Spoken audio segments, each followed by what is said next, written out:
Hi everyone, welcome back to Sports Flow with BK and Speaks. This week we're going to change it up a little bit as the NBA draft is going to be this Thursday on the 22nd. And the Detroit Pistons are holding pick number 5. Detroit basketball. That's right. We're trying to revive that, and we got pick number 5. So we are in a great spot to land and impact young talent to pair with the young core of Cunningham, Ivy, and Duran. So with pick 5, we got some options, and we're going to dive into them. Yeah, so players who will, be picked before pick 5. We all know the sensation, Victor Wembanyama. He's a lock at 1, and then it's going to be a flip-flop at 2 and 3, Scoot Henderson or Brandon Miller. Victor is generational talent, and there's nothing like that guy. Scoot Henderson and Brandon Miller, like I said, they're going to be top 3. So, No question. No question about him. Victor is absolutely the first pick. I mean, we were talking about the best talent to enter into a draft since LeBron James, probably. With the second and third pick, no question it's going to be Brandon Miller and Scoot Henderson. Brandon Miller is 6'9", has a outstanding shooting ability, can create his own shot. Every team in the NBA is looking for a player with Brandon Miller's traits. Yep. Scoot Henderson, explosive athlete. Going to be an elite point guard in the league.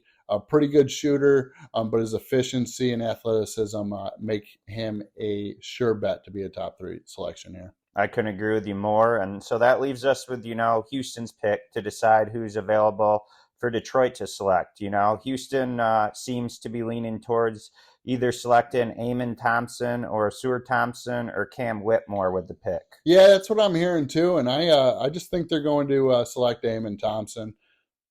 Okay, so I'm going to flip the script a little bit and go with Cam Whitmore then. Okay, so I think they're going to select Amen Thompson because he has the great size and premier athleticism. He's 6'7". He's a 20-year-old. He's 6'7", 215. He averaged 16 points, 6 rebounds, 6 assists, and 2 steals this year. That's great production. It is. He's an explosive athlete, going to be an elite defender in the league who can guard 1 through 4, which is very valuable. And he's probably got the highest upside in the class other than Victor. He does need to work on his shot and being He does. a little bit turnover prone with his offensive game, but the framework on the shot is drawing the biggest concerns as you probably have to restructure it as well. Comparison, probably Ja Morant.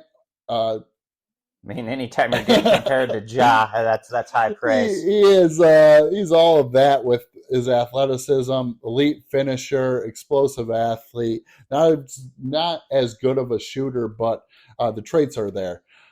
I think if Amen Thompson was to fall to the Pistons at 5, this is why it would be a great pick.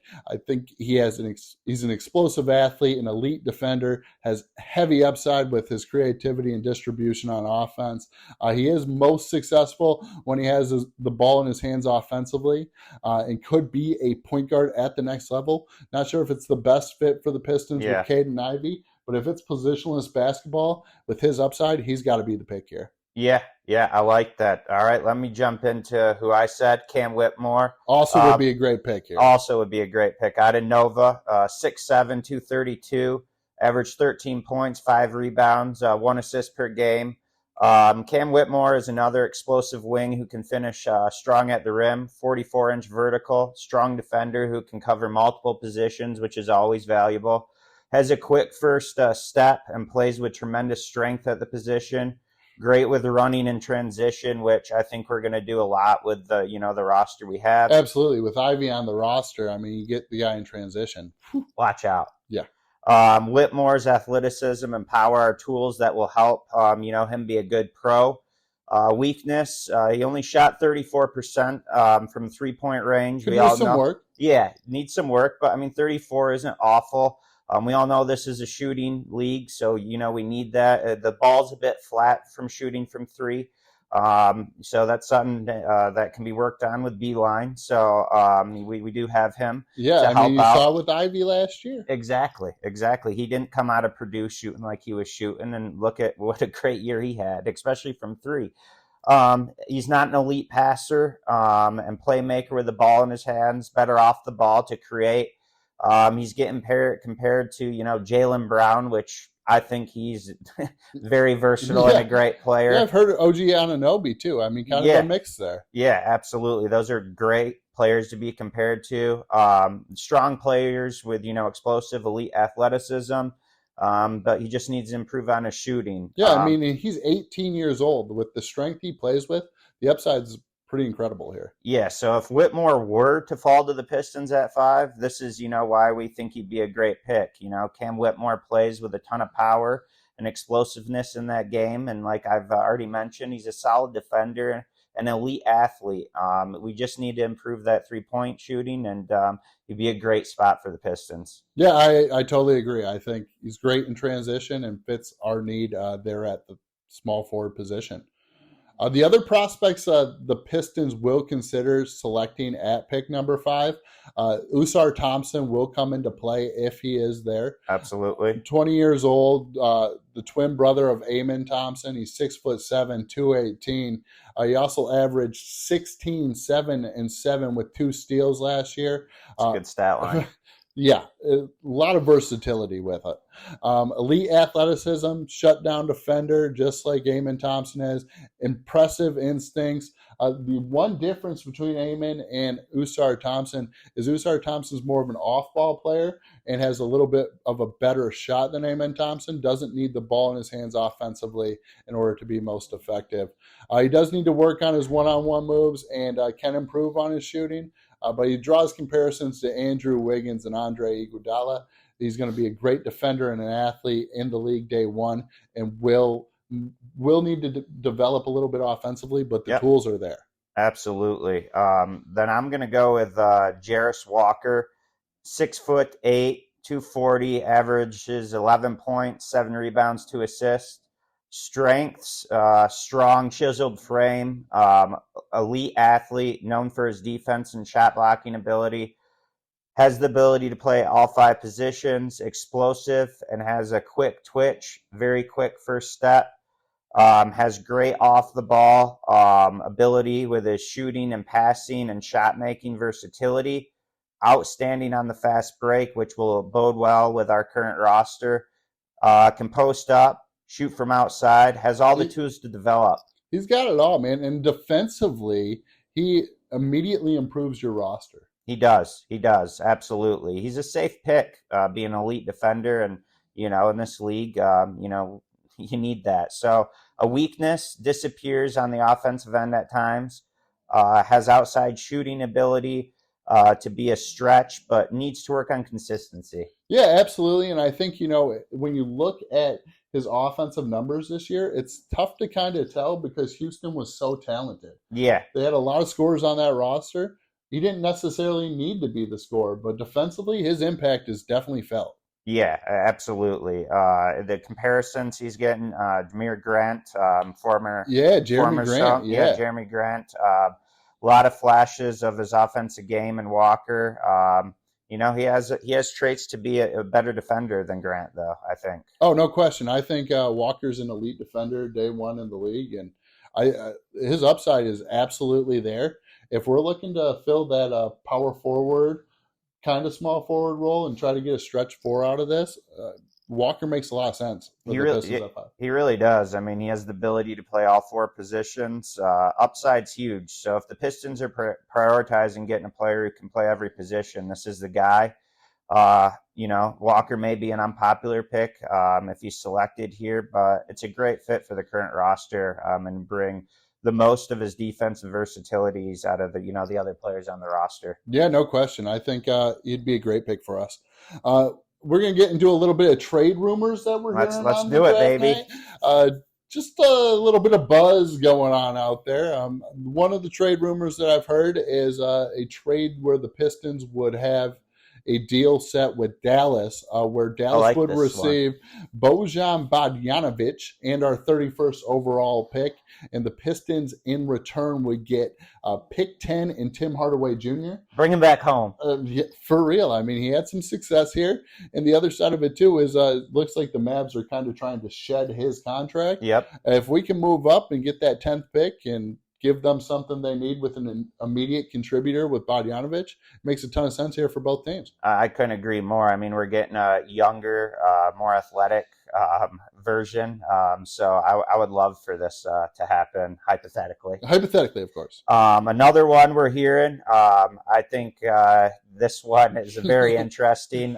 Zion Williamson may be on the trade market. Very interesting indeed. Yeah, he would be, a good target for the Pistons if he's available, and if we don't need to trade, our core three in Cade, Ivy, or Duren to get him, I really would like to keep those three together, but getting Zion looks like a dream at this point because he's an MVP caliber player when he's healthy. Yeah, I don't know how we get him without giving up one of the core three. No, me neither. But if it's possible, yes, absolutely. Like Zion, if he's healthy, he is an MVP caliber player and would fit in with this Pistons roster. Great. I do kind of get the feeling that the Pistons are open to trading Bogdanovic or Bagley for the right price. Same. I think we could see one of those deals take place on draft night. If they don't receive an offer that they like, they'll gladly hang on to both the guys. But those guys feel like they could be on the move. Duren, Cade, and Ivy definitely feel like untouchable in trade talks, just like you were mentioning there. No doubt, brother. When we're talking about the current roster, we're talking currently at the point guard position. The Pistons have Cade Cunningham, the star of the franchise. Absolutely, he is the face. The face. He is the starter at the point guard role. Killian Hayes is in that backup role, and R.J. Hampton and Corey Joseph are rounding it out as the depth pieces there. And then we got at shooting guard, we got Jaden Ivey as our starter, and then Alec Burks will get some minutes. Yeah, and then you got Hamidou Diallo there too. Yes, sir. Good depth in Ivy. I mean, what a rookie year. Yeah, he had a great year. And then getting into our small forwards, you go ahead, start us off. Yeah, I mean, with Bojan Bogdanovic as the starter currently, I mean, we'll see what happens on draft night. There's a lot of rumors swirling around him. But Bojan Bogdanovic is the starter there. Yep. Isaiah Livers is one of the depth pieces. I love Livers. I think he has tremendous upside. Yeah, and can play multiple positions. I like him too. Great defensively. And then Eugene Amawori is rounding us out there as a depth piece. And then we get into the power forwards. We got, Isaiah Stewart as our starter, and then Marvin Bagley the third, which will get considerable amount of minutes. I think that's a good strength for us. Yeah, I mean, two solid players there. Yeah. Two starter caliber guys. And then once we get into the center position, I think this is even stronger. Yeah. I think this might be our best position group. Absolutely. And we got Jalen Duren as the starter right now. The rookie sensation from last year. Love Duren. Came on the map and has been just outstanding for us. And then we picked up James Wiseman in that deal with Golden State, and he is the backup currently. But I could see Duren and Wiseman both in the starting lineup with Duren's versatility. I completely agree. I think these guys have tremendous upside, and their best basketball is ahead of them. I think either one of these could be glorified superstars, in the league. And now, with who we've brought in to mentor and grow them, it's going to be fun. Yeah, I mean, we got the coaching staff, and I agree with you. I think both those guys are in their young 20s. Their best basketball is definitely ahead of them. And in regards to the draft and kind of what we were talking about, the Pistons need to add depth at the forward position, as Bogdanovic is probably a trade target and not necessarily a long-term solution there. Detroit will also need to improve defensively. But we do have that great depth at the power forward and center, like you were talking about. There is a lot of question marks to how the lineup will officially look when it finally is launched, as Cunningham did miss most of last year. And he's that versatility where he could play forward, point guard. I mean, the guy's 6'8" and has all the ability. It's going to be fun to see him play a full year with Ivy. Yeah, no question. I mean, that combo is a lot to look forward to as Pistons fans. Yes, it is.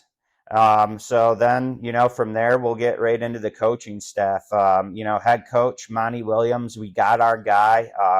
He's who I wanted us to bring in. I think, Yeah. he fits exactly, what we needed to get to that next level and get over this hurdle. Very, very interesting situation with the way we were able to get him not to Yeah. take a year off and get him to be the next coach of the Detroit Pistons. Yeah, absolutely. I think Tom Gores, Yeah. really did a great job here. And from the way I understand it, is Monty Williams' wife is having some health problems, Yep. unfortunately. And the Pistons said, "Hey, Monty, we're going to take care of all those health Yeah. costs for you. You don't have to worry about anything there. We're going to give you a very substantial contract. You're going to be one of the Yep. highest paid coaches in the league, and you get access to our private jet whenever you need it." Just taking care of Monty and making sure he's in the right spot. And it was awesome to see from Tom Gores. It really was, because a guy, who wanted to take a year off, and to take care of his wife and, deal with that whole situation. And for, our, owner to go above and beyond to bring the guy in to change the landscape and get us to win again. I really love that. Yeah, absolutely. And I think the development that we're going to get out of this coaching staff with our young players is going to be outstanding. I'm really looking forward to watching this team play. Dude, me too. I am super excited. He brought on some, great assistants.